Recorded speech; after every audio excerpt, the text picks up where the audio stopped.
What's up, everybody? Welcome to The Stack. I'm Alex. I'm Justin. What's up? I'm Pete. And first what we're going to talk about is Superman and the Authority #1 from DC Comics, written by Grant Morrison, art by Mikel Janín. The big headline here is that Grant Morrison is returning to Superman, which is a big deal, but this is a very different Superman who is losing his powers, teaming up with Manchester Black to try to do what the Justice League can't. Justin, why don't we go to you first? What did you think about this book? This is fun. Grant Morrison has sort of been a little bit on the fringes of comics, it feels like. Lately he had a Green Lantern run recently, Hal Jordan, that was like pretty wild and weird. And this feels like a return to a lot of the Grant Morrison stuff that I feel like he sort of made his name with. It's really fun. It's casting Superman and Manchester Black almost like a Professor X and Magneto in a weird way is what I took away from this, except they're both Magnetos in a weird way. So I really like this. I like this Superman. The Superman is a little bit less idealistic, less like innocent. Someone who is like, you know what? Here's what I have to do. Here's what's happening. I'm ready to make some more Batman-y style moves to get ahead. Pete, what did you think about this one? What was your takeaway? I think this is fun, Morrison. You got kind of like a evil Superman thing kind of going on. I also like the JFK tie-in there. So that was that flashback was very interesting and very cool. It was surprising to me that this was Morrison. I was excited about it. It wasn't the crazy kind of Morrison that sometimes can happen. So I think this is a fun Morrison. I'm excited to see how this kind of unfolds. But as far as the first issue, did an amazing job of people getting excited for what they're setting up. Also interesting in this, I saw for the first time an ad for Brian Azzarello's new project on Suicide Squad. And that also looks really cool. I'm excited about that. The one Grant Morrison-y thing I thought in here were the robots escaping from the Phantom Zone with Ursa and I believe Zod and probably whoever the third guy is, I always blank on his name, attacking through robots, which was very Grant Morrison-style weirdness. But you're absolutely right that it was much more straightforward, to the point that I wanted a little more out of this book. I wanted it to be bigger and bolder, particularly with the authority. Frankly, with the Authority name more than anything else. I wanted to feel like this world-shifting, world-redefining thing happening in the DC universe. I think you just gotta wait for it. Well, that's the problem, is that I feel like this was good. I enjoyed this. Mikel Janín's art is gorgeous. He draws an amazing Superman in particular. Yeah, it was really fun to read, but I want something from an Authority book that is earth-shattering in a big way, and we're not quite near that. This felt almost, and not necessarily in a bad way, but it almost felt like a first issue of a Bendis comic setting up, okay, we got to put the team together. I can't tell if that is an insult or not, but I agree. I'm the one wearing the Batman shirt and the DC hat. You tell me. Exactly. I mean, for God's sakes, you're dressed like a narc here, so it's hard to hear. You kids like comics, right? Yeah. But I agree with you. I was waiting for the let's put the team together, and I think we're getting it next issue. Yeah, I think it's going to get crazier. I think you'll get more Morrison as it goes, but I was pleasantly surprised with how tame this was and how easy to follow. Yes, like, let's let him build toward the insanity rather than being like, hey, psychopaths, guess where we're starting? Crazy Town. See if you can keep up. Yeah, like, let's walk us into it a little bit. That's what I want to, I get what you guys are saying. I think that's what I wanted a little more out of the book, or at least what I was expecting. But again, I liked it. I had a fun time reading it, so I'm happy to read more. Next up, Moon Knight, #1 from Marvel, written by Jed MacKay, art by Alessandro Cappuccio. Talking about, relatively speaking, other straightforward approach to a title. This is another one, like Superman and the Authority, I think, that we're used to wildness happening with Moon Knight, split personalities, things all over the place, gods breaking through into Earth, insanity. But here, this is Moon Knight setting up an agency to help people to be the fist of Khonshu when Khonshu has abandoned him out of the Avengers and kind of went kind of nuts. So it completely works. It's just a funny swerve in a certain way from what we've come to expect from Moon Knight the past couple of years. Yeah, it's a pleasant surprise of not Crazy Town, where it's kind of like Moon Knight's sitting down with the psychiatrist and they're talking it out, and they're kind of, as far as number one, I really appreciated all the information that we got in this issue. It was really being like, okay, everybody, this is the Moon Knight that you're going to get. We're going to spell things out for you. Here's the whole thing about the god of the moons and the whole thing. And I was like, yes, thank you. And then you kind of got Moon Knight, being Moon Knight, going out and, solving things and doing the action stuff, which is great. So as far as the first issue, amazing art, great story, good setup for where we're going to be. And I think it will get crazier. Yeah, shouts to Jed MacKay, an author, a writer that I've really enjoyed a lot of work lately from the work on Black Cat. And this is great as well. To your point, Alex, I do think it is sort of like scooping up all the sort of like wild different takes on Moon Knight and being like, no, let's just have it be this. And it makes sense. Moon Knight is going to be a series. It's being talked about a lot. So it's sort of like, let's get our ducks in a row about who this character is in the comic book universe as well. And I like the way things are sort of put together here. The section where he is talking about like what kind of person he is now, I thought was cool, and I love the way the issue ended. Yeah. I agree. Really solid first issue. I don't want to sound too down on it. It's just not necessarily the wildness that we've come to expect. But here's one that is wild. Mother of Madness, #1 from Image Comics, written and created by Emilia Clarke, who you might know from a little series called Terminator, the movies. Interesting take. Is the main thing that people know her from. Yes. And Marguerite Bennet, art by Leila Leiz. The idea of this book, in case you couldn't figure it out from the title, is there is a single mom who has superpowers. Her emotions make her go wild and give her powers in different ways. And she eventually, by the end of the issue, decides to use them to fight crime, which tees up our series as we go forward. This is... we've talked about this before with celebrity books, but this is one that actually seems to be a passion project for Clarke and not one that she's just checking in, lending her name to, or her likeness to, for that matter. It's an idea that she actually cares about and is involved in, very similar to Keanu Reeves on Berserker. So What do you think, though? Does that passion actually translate to the page? Well, I really appreciated the back matter in it to kind of... show the passion in this comic. And yeah, I really think the art style and the kind of story sets up a very unique world. I'm very interested in this. This is kind of a new idea. Someone who, gets powers from their emotions. That makes me very happy. I was impressed with this book, and I thought it was like kind of unique in a bunch of different ways that was kind of enjoyable in the stack. I agree. Like it's a book that definitely isn't that sort of like surfacey take. Like it's something that is clearly like has been really thought about and really put together to be this this character that has a lot of the power set that's here. Is something that feels like very worked over and really thought through. And then the origin is like, it's a story. It's a full story you get in this issue.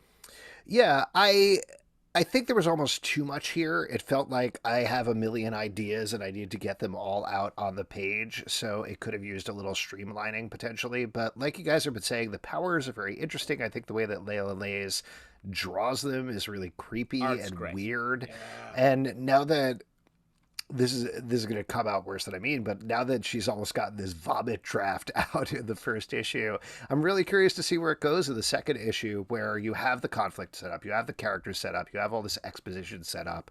What happens next? Particularly given the art is so good and so interesting, it'll be kind of fascinating to follow. From something completely new to something that is very old and very belated, let's move it over to Blue and Gold, #1 from DC Comics, written by Dan Jurgens, art by Ryan Sook. This is the first ever series teaming up Blue Beetle and Booster Gold. It's something that fans have been asking about since Justice League International back in the day. They even joke about it a little bit here. And the whole thing feels very Quantum and Woody-ish to me, with two superheroes teaming up. Booster Gold, of course, as the goofball who just wants to be famous. The Justice League doesn't want him. They do kind of like Blue Beetle. And they're heroes, but they're also screw-ups, and that's what we're going to be following in the series. I think this delivered on exactly what you would want out of this book from Dan Jurgens, is my take. Yeah, it distills down a lot of stuff that we see with Booster Gold specifically, where it's like he's trying to be internet famous. He doesn't have any money. He fucks up all the time. But it does it in a way that still pops a bit. Like, it doesn't feel like it's just like going through the motions here. It feels a little new, despite the fact that it is stuff we've seen from this character before. And it's just a fun book. Like, this combination of Booster Gold and Blue Beetle is fun, and the fact that we get to follow them a little bit on their own, operating just on the edges of the Justice League and all of their actual high-stakes adventures is fun. And I love that the Justice League appeared here and they actually helped them. That was a good choice, I think. I thought it had amazing art, really cool last page reveal. The problem for me is just Booster Gold is not my guy, and this Blue Beetle, I like Jamie Reyes better, so this isn't in my wheelhouse. But I read this and really appreciated the art and the last page reveal. Put it on the book. I read this. Pete LePage. Well, I'll tell you what, though, the Blue and Gold, I think something we can all agree on is they are the perfect partners, just like us and this week's sponsor, Manscaped, with the new Performance Package 4.0, are also the perfect partners. They're the perfect team up. Inside the Performance Package 4.0, you'll find the Lawnmower 4.0 trimmer, a Weed Whacker ear and nose hair trimmer. I can use both. Crop Preserver ball deodorant. Okay. Crop Reviver toner, plus 2 free gifts: Performance boxer briefs and the Shed travel bag. Sounds great. Pete, you used the Lawnmower, right? You liked it? Oh, yeah. Man, yeah, for sure. And are you looking forward to potentially using the rest of them? Yeah, I really hope we get sent this stuff because I want to try it all out. It sounds But you awesome. would buy it anyway, even if you didn't get sent it, because that's how much you love it, right? Sure. Okay, so first off, let's just run this down. First, you got the real hero of the package, the brand new Lawnmower 4.0, the 4th generation trimmer. It features a cutting-edge ceramic blade to reduce grooming accidents thanks to their advanced skin-safe technology. It also has a 7,000 RPM motor, a new multi-function on-off switch that can engage a travel lock, and it gives you the ability to turn the 4000K LED spotlight on and off when needed for a more precise shave. Did I mention this trimmer is waterproof too? Skeets could never. This is our Skeets for body hair. Do you think, just real quick, do you think Skeets shaves Booster Gold? Because I think he does. Definitely. Yes. I mean, that Skeets is a 31st century Manscaped product, no doubt in my mind. Skeet. But the real hero of our present day ball shaving situation is the Weed Whacker, to chop your worst weeds up top in both your nose and ear. The Weed Whacker is also waterproof, uses a 9,000 RPM motor-powered 360-degree rotary dual-blade system. This nose and ear hair trimmer provides proprietary skin-safe technology. That's keeping your skin safe, it's right in the name, which helps prevent nicks, snags, and tugs in those areas that you don't want any tugs. Cool! Whoa, calm down, Pete. Chill out, all right? Pete's really enjoying this product. Let's not argue, okay? Stop fighting with us. Instead, let's team up to beat the bad guys, meeting unruly hair and bad smells with the Crop Preserver ball deodorant and Crop Reviver ball toner. Plus, Manscaped also threw in 2 free gifts to the Performance Package 4.0, the Manscaped Boxers and the Shed travel bag. Now that's a Justice League. Oh, man. Put it on the book. Get 20% off and free shipping with the code FANSIDED20 at manscaped.com. That's 20% off plus free shipping with the code FANSIDED20 at manscaped.com. Achieve pubic glory, something I shout to my family all the time this year with Manscaped. All right, let's move back to the comic book reviews off Yeah, of the ball let's. shaving reviews with Thor Annual #1 from Marvel by Aaron Kuder. I'll tell you what, I wasn't even going to include this in the stack necessarily because I felt like, all right, we got the sense of these Infinite Destinies annuals. But Aaron Kuder, man, I will read anything that guy draws. His art is so good. And in this one, this is Thor going to an elf party, as one does. Things go horribly wrong when a guy attacks the elf party, specifically an evil tree, I believe. And it's great. I love this book. I love Aaron Kuder's arc so much. And I thought this was struck the right tone of mythical qualities with the story and the writing as well. 100%. This annual had big annual energy, something that I love. It was like comics when I was growing up, where all the annuals are all about these sort of different, weird stories that took place slightly outside of the main continuity and were just fun and interesting diversions. And this had that. I loved it. Yeah, I really was impressed with this. The art, as Zelbs mentioned, was really above and beyond in such a great way. Does a nice kind of homage to the characters throughout the years in such a cool way that doesn't seem showy. It just kind of like is. And I was really impressed with it. Also, great use of Hawkeye in this. I really loved this comic. I thought it was really great. And if you like sharks, there's a real fucked up shark in there. Yeah. Next up, Syphon #1 from Image Comics, story by Mohsen Ashraf, written by Patrick Meaney and Mohsen Ashraf, art by Jeff Edwards. This is about a regular guy who has some sort of powers that are kind of undefined at the current time, but it's told jumping through different timelines. And I'll tell you what, I was not quite sure what to think of this going in, but man, I was into this story by the end. But at the same time, this is one that, like, I need the second issue now. Like, there's not enough in the first issue, and I am dying to read what happens next as this starts to come forward. Yeah, it's great. It's a good vibe. Yeah, that's what they want. They And let want me you throw out- wanting more. Great art, and great sort of the way the story built up sort of a character in the beginning and then really brought it back in the end in a way that was scary in the right way. Yeah, I was really impressed with this. The kind of action is really awesome, but also like the flow of the art is really impressive. There's a lot of cool twists and turns. At first I was like, "Oh, does that say Cypher? I don't like Cypher," but it wasn't. It was. It was a different word. Yeah, it's a completely different word. It kind of spins into itself, so it's a little hard to read. All that aside, I was really impressed with this, and I'm excited to check out more. Next up, Shazam #1 from DC Comics, written by Tim Sheridan, art by Clayton Henry.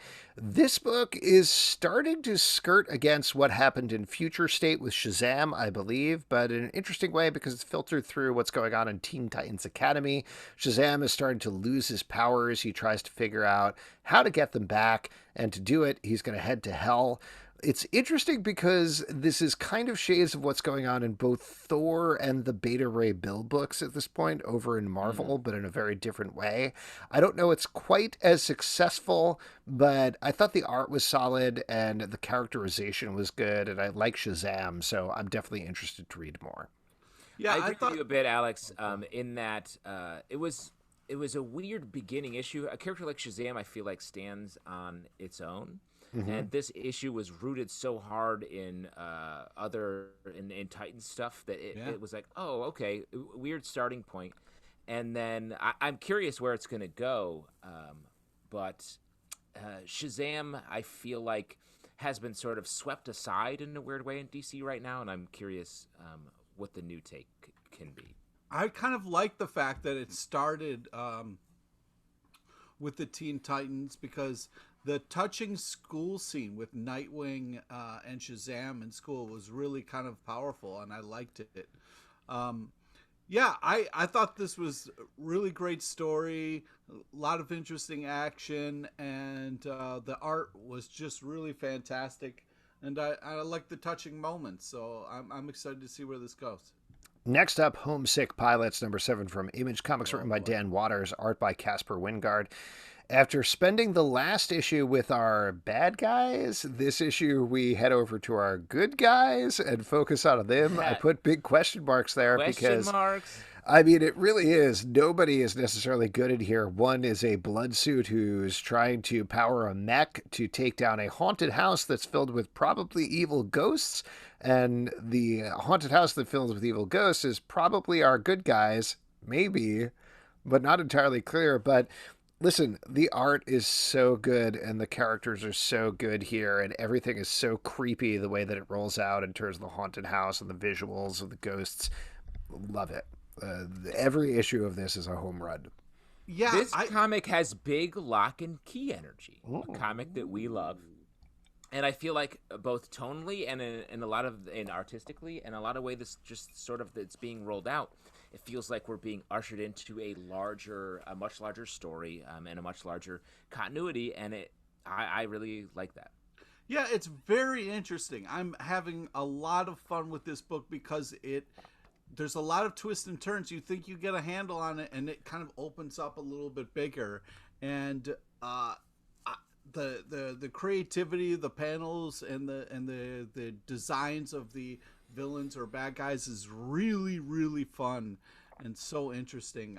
It's one of those books where you don't know what you're going to get, but it's been really surprisingly steady, which has been great. Next up, X-Men Legends number 5, written by Peter David, art by Todd Nauck. Like the rest of this book, this is slotting in an in-continuity story, but way back in the day was something that happened in X-Men. Here we're getting some X-Factor stuff. Justin, I threw this in for you because this felt like your era of X-Factor or X-Men. What'd you think of this one? I like it a lot. I mean, I do like this this time for X Factor, and we get to sort of see all the different characters. This is written by Peter David, who had the big runs on X Factor that really took those characters to the next level. And we get little pieces of that here. It's not quite the same thing as like huge statement pieces on each of these characters. As X Factor, I want to say 72 is maybe the epic issue. But it is it's those same characters with those same ideologies behind them having an adventure, and we get to see the story told from each of their different perspectives, and it's really fun.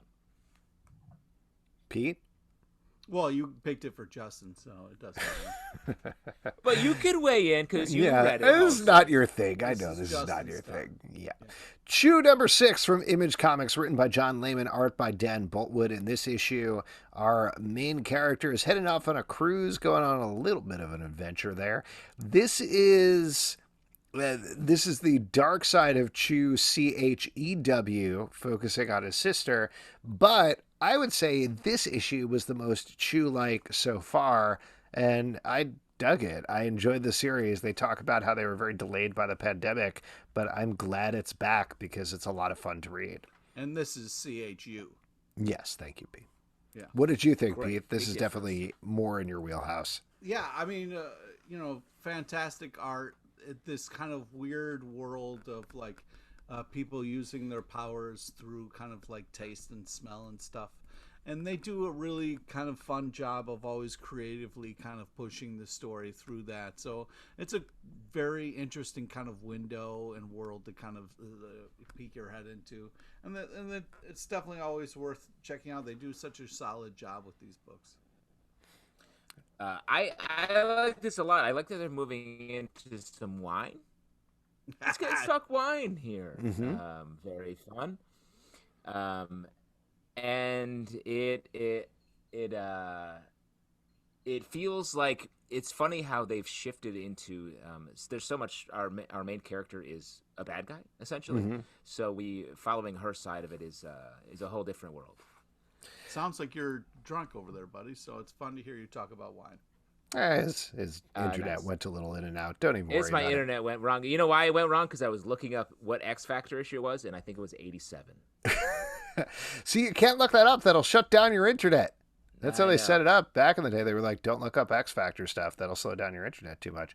Supergirl, Woman of Tomorrow, #2 from DC Comics, written by Tom Yes. King, art by Bilquis Yes. Evely. In this issue, Supergirl, who is very much alive after getting shot by an arrow in the past issue, is traveling for vengeance with her new traveling companion. This continues to double down on the very old school John Carter-esque Don't throw your comparisons. bullshit on this. Yeah. It is, though. I mean, that's straight up what it is. Like, what Tom King has been doing is he's been mining different eras of comics for all of his different books, or trying to push forward in some way and innovate in some way. And here he is straight up doing like a very old school sci-fi comic, but starring Supergirl. And it's delightful to read. And Bilquis Evely's art is absolutely gorgeous as well. Hopefully Pete just didn't die. But Justin, what did you think about this book? I love this. I love this. To your point about Tom King, like I feel like in his previous work, he's taken little aspects of the character that he's writing about and really just blown them out for his particular take on them. Mr. Miracle, the Strange Adventures at Adam Strange, all that.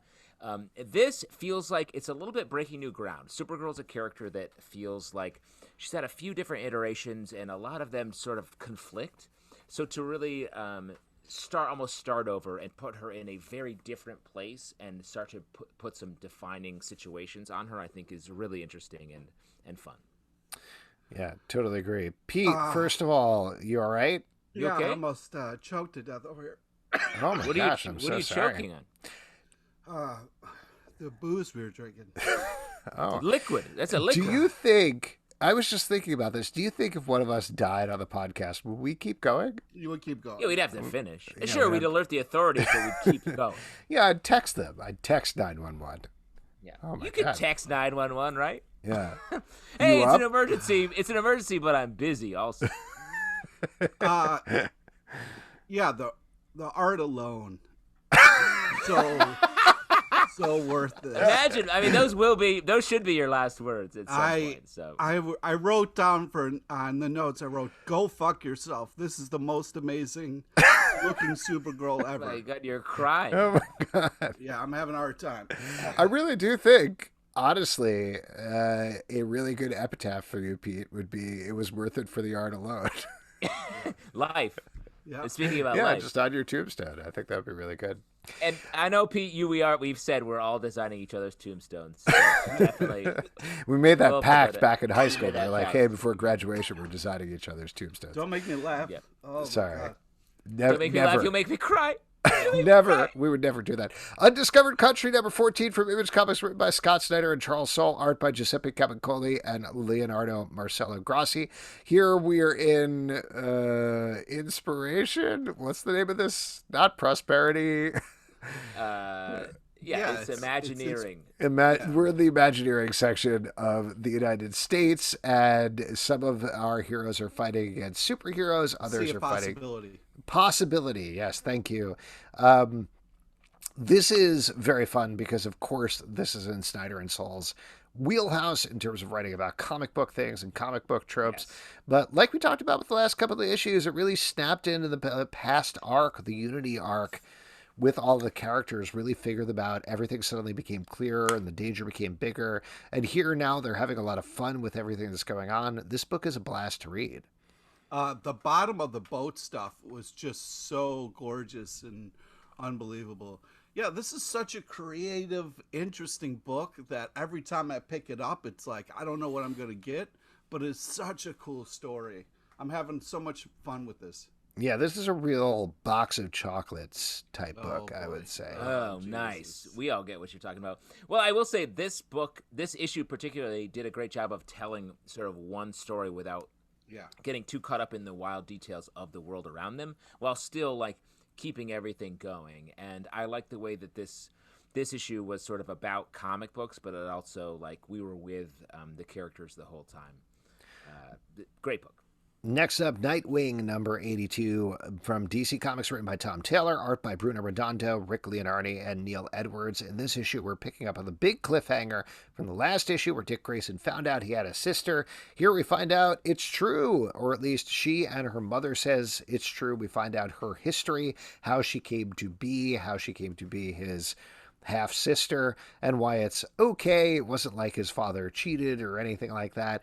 This is a great story, gorgeously written. I say this every issue, but I can't believe how much I like a Nightwing book. This is a definitive run on Nightwing. And I'm a huge Nightwing fan, and the fact that this book has been able to just carve out this new ground is great. The Rick Leonardi art is so good. This is just, you gotta be reading this book. One of my favorite books from DC and in general right now. Yeah, what a great story. I've been really impressed with this. The art's fantastic. We learned so much in this, and it's funny because it's like I've never kind of heard this before. You know, sometimes you kind of get the same origin story over and over, kind of find out different angle on the pearl necklace falling to the ground, but this was such a cool reveal that I really appreciated. Yes.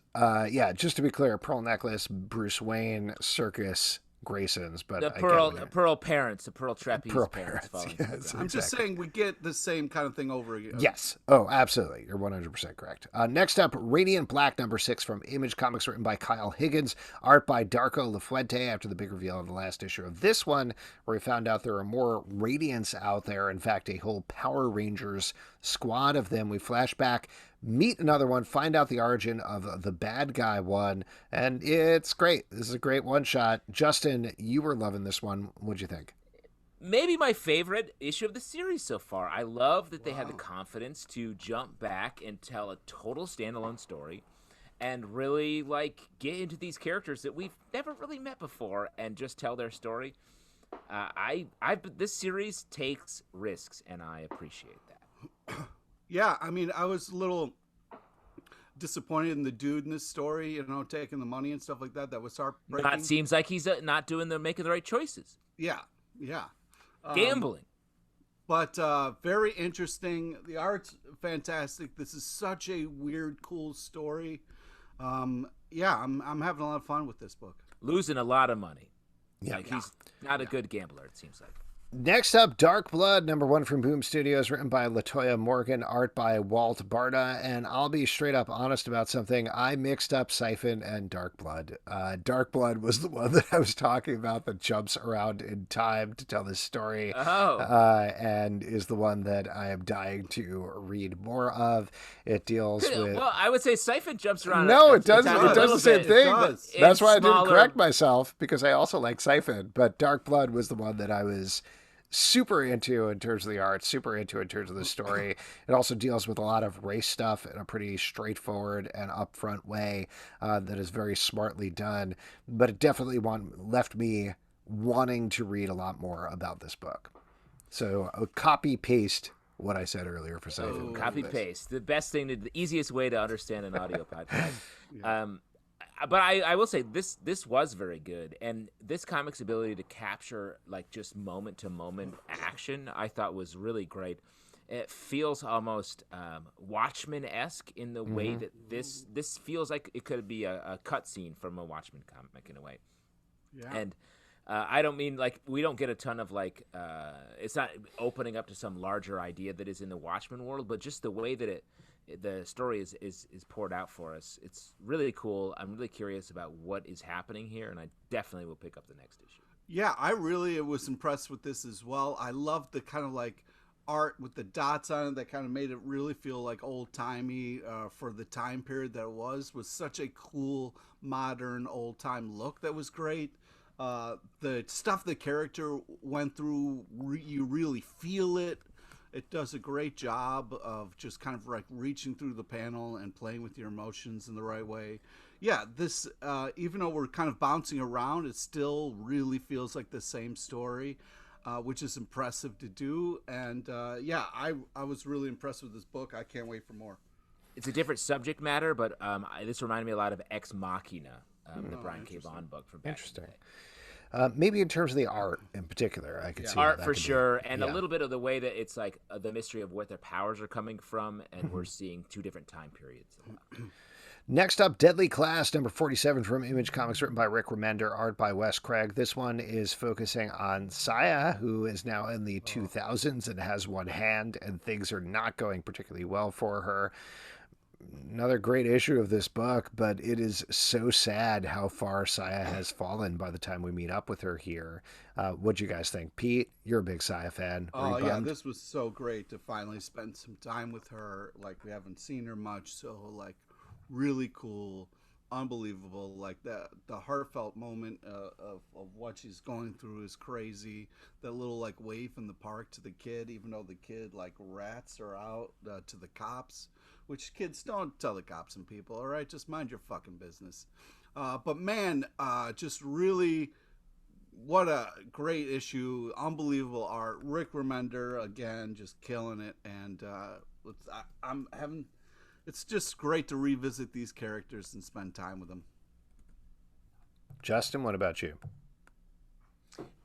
Great book, dark shit happening, but really good book as usual. Just like best, like the way that they just put together their comic is, it's a clinic. Yeah. The Many Deaths of Layla Starr, number 4 from Boom Studios, written by Ram V, art by Felipe Andrade. We are moving closer and closer to the moment when not our main character, Layla Starr, aka Death, but our other character develops a formula for immortality, the thing that she has been fighting against since the first issue. And there's some twists and turns here, but as usual, just a really focused, interesting conversation at the center of the issue. I really like reading this book. It's very smartly done. I love this book. Top of the stack, this book for me. And it really, we get a little bit of like some uncertainty cast into what's happening here by the end of the issue. Beautiful art, beautiful subject matter. And I think we talked about this earlier on, reminding us of that book that Fabio Moon and Gabriel Ba did about life and death that I forget the Day name of Tripper. right now. Day Tripper, yes. Very similar vibes. Yeah, the art's unbelievable. The storytelling is really great. It's such an interesting character piece. But I also really love the faces and the way the artist like tells a story with just the way the faces are, and it's so impressive and so detailed in all the right ways. This is a really cool story and unbelievable art. Shadecraft, number 5 from Image Comics, written by Joe Henderson, art by Lee Garbett. This is bringing our first mini-series to a close, and I thought this was very good. This was big and actiony. They brought the story together nicely. The main conflict of what's going to happen to this girl's brother, how is she going to deal with these new shadow powers. I thought this was very well done and very fun, and I think it's worth searching out in trade in particular. What about you guys? I agree. It's got a good flavor to it. It feels like it's sort of occupying that government. There's like a government-y aspect to this book, but touching on this very specific superhero and sci-fi world. It's a good read. Yeah, I'm really touched by the kind of brother stuff in here. Some really cool stuff with the way they kind of deal with the brother. I don't want to give anything away, but the last couple of panels are really great. This was really impressive, kind of through this whole arc here, with what they started with and then kind of where they ended up. It was really creative and fun. Save Yourself, number 2 from Boombox, written by Bones Leopard, one of the best names in the business. Art by Kelly Bones Leopard. Art by Kelly and Nicole Matthews. Unless I'm mixing up another one, this is the one about a sort of Sailor Moon / Powerpuff Girls-esque group who is actually evil and eats people and is trying to take over the world. And there is a regular girl who has found out about this and also fallen in love with one of their ex-members. This continues to be very cute and funny, and the characters are enjoyable. The art is very, very pretty, and the characters are beautifully drawn as well. What do you guys think? There's a fun romance angle. Mm-hmm. Go ahead, Pete. Yeah, I agree. It's really fun and interesting the way they kind of go about this. The character interactions, the kind of way they talk about their feelings is very touching and cute and very cool. It pulls you into this kind of giant weird world that we're in, and we're trying to make sense of. Yeah, I'm having a blast. It's very, very, the way they're kind of doing it through this touching kind of story is a great kind of in. And then great kind of last panel for the next kind of start. There's a lot of business in this issue that I'm like, okay, I don't know if I need all this, but kiss that dinosaur face. Mm-hmm. Oh, yeah. Kiss that dinosaur, man. Are there some fireworks going off near you? Yes, that is me. It is dark where I am, and for some reason, people are setting off fireworks. Happy 4th of July. Home number 4 from Image Comics, written by Giulio Anta, art by Anna Wesik. This is the second to last issue of this phenomenal book. Go back and listen to our live show podcast with Giulio Anta in the Comic Book Club feed because it was great talking to him. Really great. But this issue, we not only find out more about the mythology of the world, but also our main kid character plays around with his powers a little bit, mostly ends up in some very bad danger. But like we've talked about all along, the action is exciting, but the emotion is so raw and so real in every issue of this book. Yeah, agreed. And kind of our sweet little main character gets himself in trouble, just trying to hang with the kids, and does the right thing, but still gets in trouble. I was really impressed with this book. It continues to deliver on the heart, and then also kind of a cool reveal at the end. We're going to get some fun new characters I'm excited for. But yeah, it's just, this is such a touching, cool story, man. We talked about this a lot when we talked to the writer, but like the way that this book is able to reference things that are happening in the real world while also telling a very compelling superhero story is really impressive and worth reading. Black Hammer Reborn, number 2 from Dark Horse Comics, written by Jeff Lemire, art by Caitlin Yarsky. Now, I felt kind of bad because we forgot to review the first issue of this book, something that is right over the plate for us. We've been loving all this Black Hammer stuff.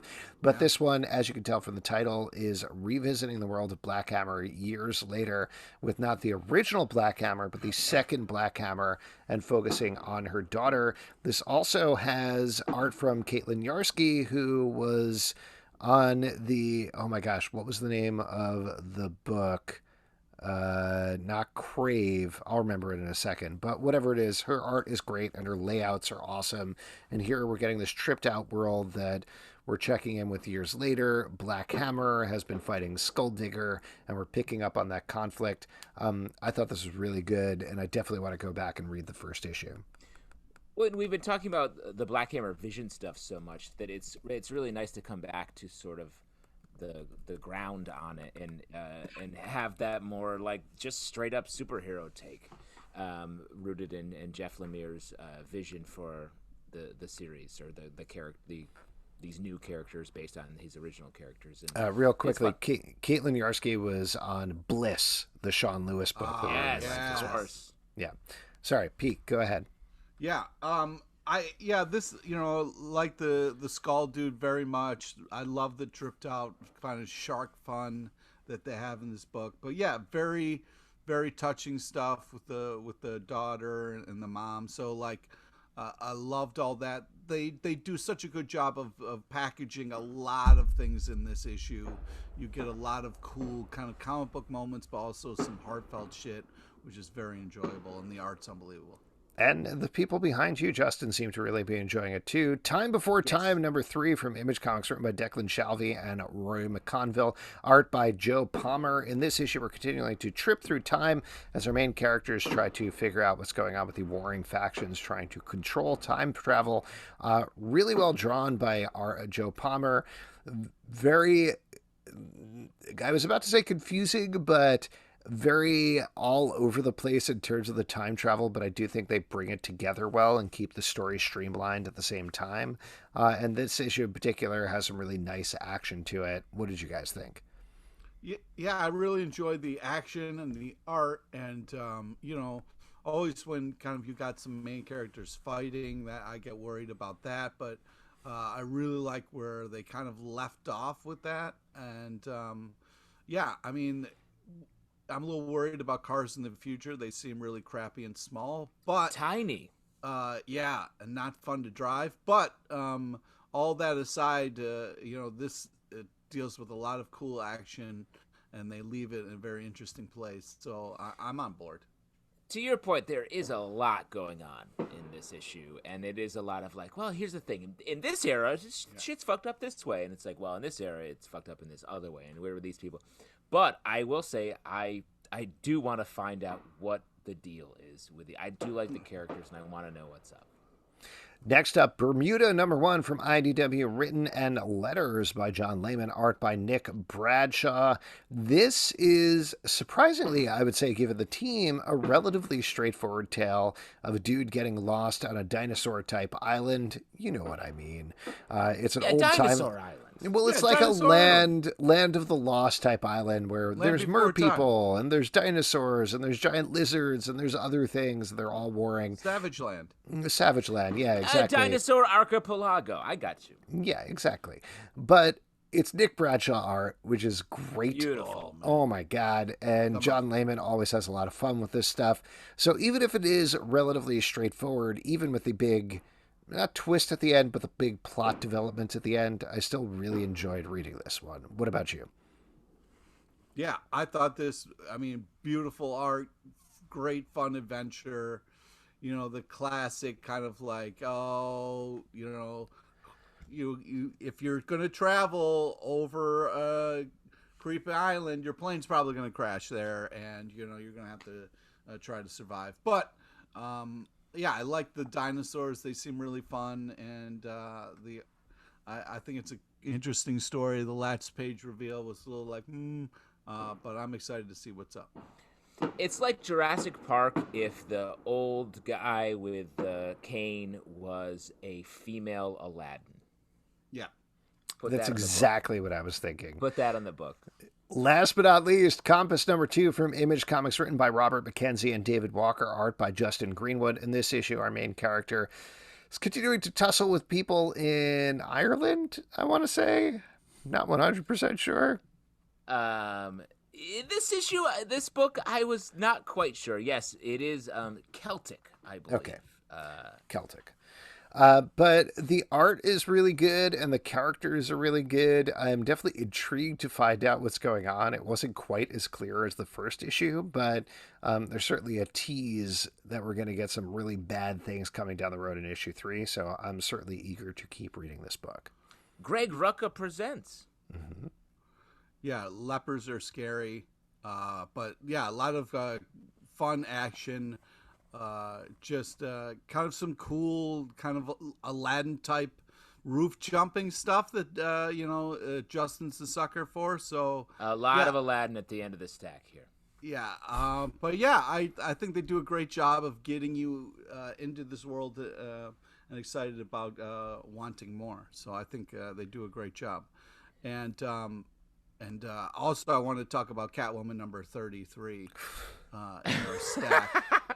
This book, before we get to whatever you're trying to tack on here, this book felt like walking into someone else's D&D campaign and being like, wait, sorry, I don't know. I don't quite know what's happening here. Could anyone fill me in? And then being like, no, just listen. You'll get it. And I was like, okay, cool. I was like, the lepers. Yeah, watch out for them. But it is an interesting world. I just don't quite know what's happening. Pete, take it away for Pete's Extra Beat. Okay, great. And Ascender number 17, were we supposed to talk about that as well, or am I crazy?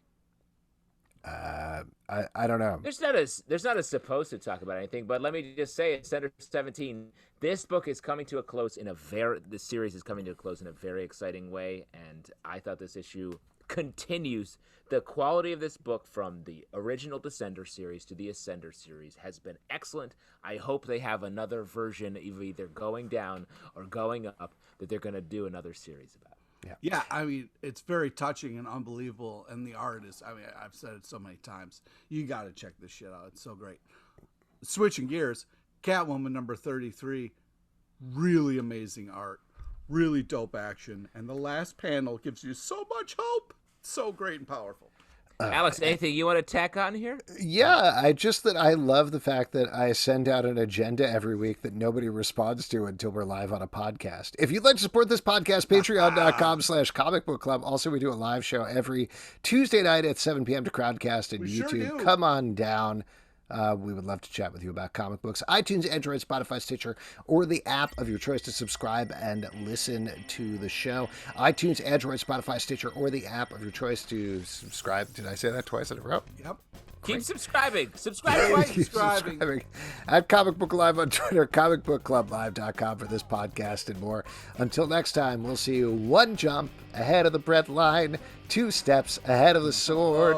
Put it on the book. Don't do any more. Legally, we can't do any more. Only what we can't afford. Oh, come on. That's everything. Join Alex